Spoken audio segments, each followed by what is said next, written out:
네, 오늘 10월 21일입니다. 목요일입니다. 새벽 예배 나오신 우리 성도님들을 환영합니다. 축복합니다. 우리 말씀 나누기 전에 공동기도 제목으로 기도하는 시간 갖도록 하겠습니다. 기도하시겠습니다. 홍석화 집사의 암을 치료해 주십시오. 배옥진 집사의 뇌졸중을 치료해 주십시오. 언어가 회복되고 오른쪽 팔다리에 힘이 생겨나도록 해 주십시오. 과간나 집사의 허리를 치료해 주십시오. 군하자 집사가 다시 걷도록 해 주십시오. 오기선 어린이가 회복이 잘 되게 해 주십시오. 이승학 성도의 뇌종양 치료가 잘 되게 해 주십시오. 우한 폐렴으로부터 우리를 지켜주십시오. 예수님의 이름으로 기도합니다. 아멘. 아멘. 오늘 본문의 말씀은 욥기 10장 13절에서 22절까지 말씀입니다. 어제 그런 말씀을 함께 나누었습니다. 욥이 이해하는 하나님과 사람의 관계, 그것은 욥의 과거의 삶이었습니다.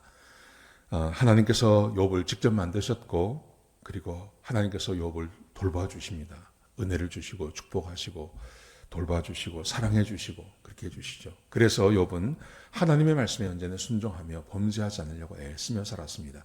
이게 하나님과 사람의 관계, 이 욥이 고난받기 전까지의 관계였다는 거죠.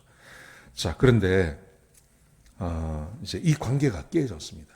이게 하나님께서 욥에게 문제가 있어서가 아니라 사탄의 어떤 그 말씀을 들으시고 욥이 하나님을 배반하지 않을 거라는 걸 아시고 하나님께서 욥에게 잠깐 고난을 허락하시죠. 근데 욥은 이걸 모릅니다. 욥을 몰라서 욥이 굉장히 혼란스러워하죠. 굉장히 혼란스러워하죠.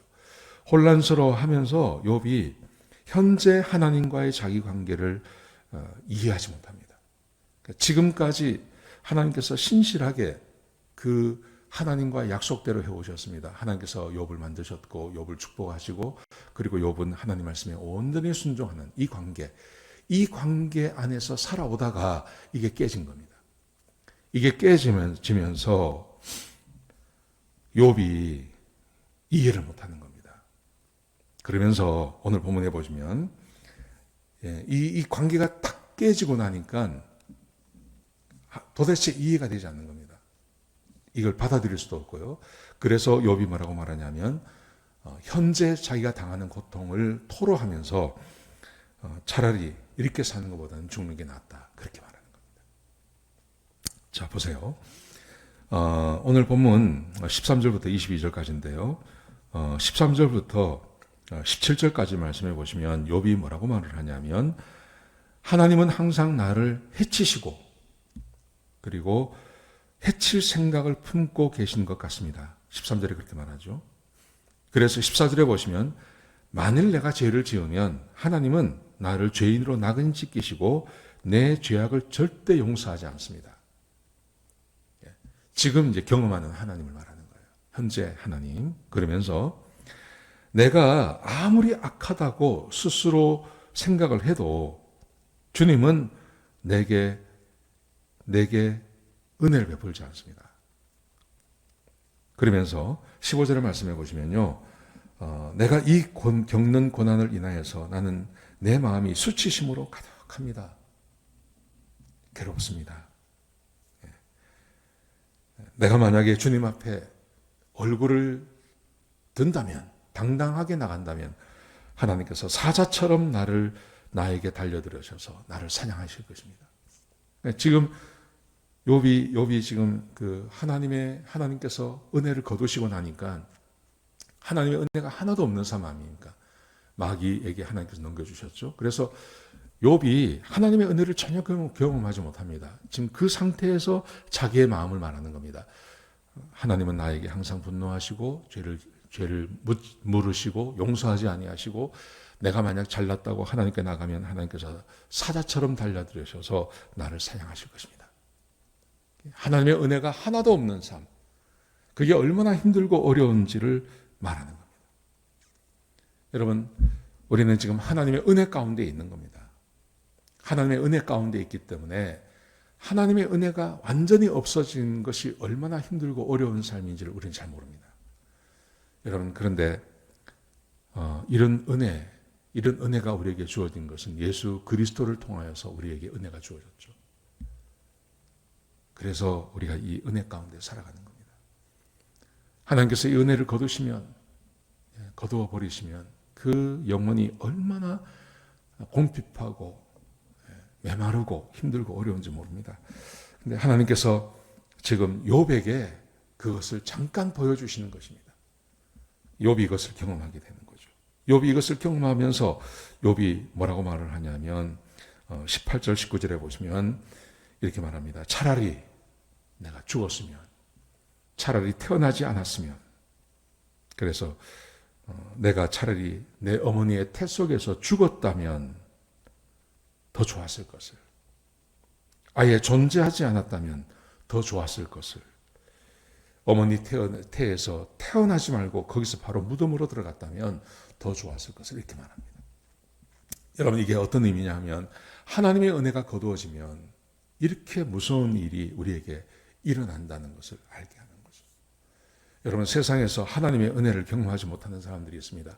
대표적인 사람들이 있습니다. 그게 누구냐면요, 그게 무당이에요. 무당. 귀신을 섬기는 무당. 무당, 귀신에게 붙잡힌 사람. 무당치고 무당의 삶을 사는 사람치고 행복하다고 말하는 사람 아무도 없습니다. 여러분, 그 사람들 돈 많이 봅니다. 그리고 누구를 만나도요, 반말 찍찍합니다. 그 무당을 쫓아다니는 사람 굉장히 많습니다. 그러니까 개인적인 삶으로 봐서는요, 요즘 뭐 한국에서 살기가 얼마나 힘듭니까? 근데 그렇다고요. 돈도 있고 사람들도 쫓아다니고 누구를 만나든지 다 반말하고 뭐 그럽니다. 그런데 정작 그렇게 사는 사람들한테 물어보십시오. 행복한가? 행복하지 않다 그래요.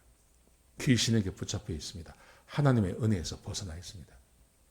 그래서 이 사람들은요, 자기 자식에게 귀신이 뭐 임한다 그러면 막 펄펄 뛰고 절대 반대하고 이렇게 말하지 않습니까? 하나님의 은혜가 거두어진 거예요. 하나님의 은혜가 거두어진 사람, 하나님의 은혜가 임하지 않는 사람, 얼마나 비참한 가운데 사는지 모릅니다. 지금 욥이 그것을 경험하고 있는 겁니다. 그래서 그가 말하기를 나는 차라리 죽는 게 낫겠다. 하나님의 은혜가 거두어진 삶, 난 차라리 죽는 게 낫다. 그러면서 너무너무 힘이 드니까 20절부터 22절까지 말씀해 보시면 그렇게 말합니다. 하나님, 내가 이제 죽을 날이 얼마 남지 않았는데 이제 곧 죽게 될 것 같은데 하나님, 웬만하시면 이 어려움을 좀 거두어 주십시오. 다시 나에게 은혜를 좀 베풀어 주십시오. 그렇게 하나님께 간구하고 있는 겁니다. 오늘 본문이 우리에게 주고 있는 교훈, 우리가 하나님의 은혜 가운데 있다는 게 얼마나 큰 축복인지 한번 되새겨 보시는 그런 시간이 되었으면 좋겠습니다. 하나님께서 우리를 여전히 사랑하시고 축복하시고 하나님의 백성이 되었고 하나님의 자녀가 되었고, 그래서 우리는 얼마든지 하나님 말씀에 순종하면 하나님께서 우리와 함께 해주시고 내가 기도하면 응답해 주시겠다는 그 약속과 은혜가 남아있지 않습니까? 이게 얼마나 큰 은혜인지 모릅니다. 그 은혜를 예수 그리스도를 통해서 우리에게 주어진 것입니다. 여러분, 이 은혜를 좀 누리며 사시기 바랍니다. 어제와 오늘 말씀 두 가지 인생이 딱 구분이 되거든요.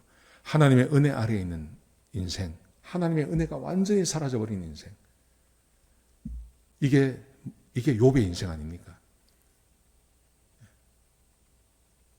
그 두 가지 욥 중에 욥의 인생 가운데 하나님이 축복하시는 인생, 그 인생이 얼마나 우리에게 은혜가 되는지 모릅니다. 누구든지 예수 믿고 구원받은 사람이라면 욥의 그 축복된 삶을 살 수 있습니다. 하나님 말씀에 순종하고 하나님께서 나를 만드셨고 나를 축복하기를 원하시고, 그래서 내가 주의 말씀에 순종하면 하나님께서 나를 온전히 축복하십니다. 이걸 얼마든지 믿고 고백하며 누리며 살 수 있는 것입니다. 그런 인생을 사시는 저와 여러분 되시기를 주의 이름으로 축복합니다. 기도하시겠습니다. 아버지 하나님, 귀한 말씀 주셔서 감사합니다. 하나님, 하나님의 은혜가 거두어진 그런 불쌍한 인생을 사는 사람들이 되지 않게 하여 주옵소서. 욥이 하나님의 은혜를 누리며 살았던 그 인생을 바라보며 우리도 그 축복을 누리며 사는 주의 백성들이 되게 인도하여 주옵소서. 주님 감사합니다. 예수님의 귀하신 이름으로 기도드렸습니다. 아멘.